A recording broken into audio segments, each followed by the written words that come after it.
Siz məni nə bilərsiniz? Siz kimsiniz? Siz nə danışırsınız? Siz YouTube'a çıxmaqla düşünürsünüz qəhrəmansınız, bunu Bakı elədi. Və mənim elədiyim sizin burnunuzdan gəlsin. Hələ mən beləcə olmazsa ilə başlar. Siz tərbiyəli üniversitəsiniz, amma yadda çıxarın. Mənim burada atam işləyir. Siz məndən belə danışa bilməzsiniz. Sən kimsin? Saçı oxuyamırsın. Ünvan səhvə qat. Ünvan səhvə qat. Sen bana söyle. Ünvan səhvə qat. Sen Nasıl bir ne katıyor? İki istene bakın. Sen özün sevebilirsin sonra. Ben vergi sorsun değil mi? Sorsa da bilmezsen vergiden oradan. Sen işi bağladın. Şahit Sen işi ailesi- bağladın. Bir dakika. Ha sen işi bağlamışsın. Hadi Şahit- ya. şahit ailesi- Eğer sana ver. şahit İşi bağlamışsan sen. Ne işi bağlamışsın? Sen cinayet işi bağlanıp. Ne cinayeti? Bana cinayet yoktu. Sana yoktu. Bəli, mənə Yoktu. yoxdur. He. Yetki yaşı sıkmayanlar. Ha git ağzından aşığın bir. Niye gelmişsin buna? Sen belediyedin birinci zaman. Hoş geldin sana da. Ne gelmemezdi. Sen babanın basmalı içeride. Ne danışıyorsun? Bunu danışana bak. Sen Çin'e bak. Hele yaxşı bunu bunu dinle. Sen Çin'e bak onun. Hadi. Bizim var bu tarafında değil. Hadi. Sözüm var. Sözüm var. Yaxşı diye kar etmek ha. Adama bir kıymet yok.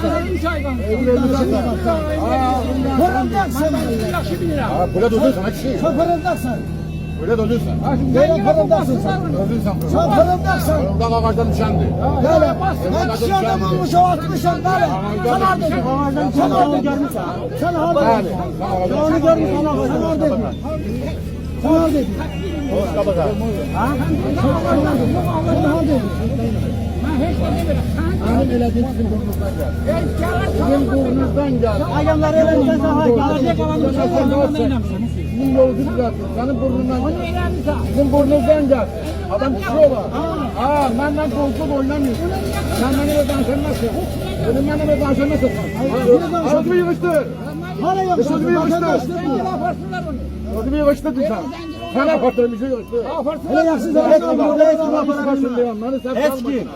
Beni sert Bu salma. oğurga geldi. Bu ağaca yıkıldı. Böyle yakşılık bir danışmak ha. Belediye bu neydi?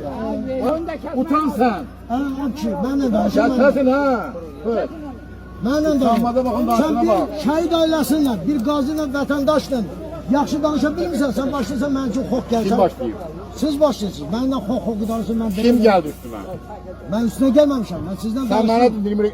Aa iki kişi sen ne bileyim sen. Sen bana kelebek Dedim göndersin. yok. Bu neçə Sen günü bana- hardasın?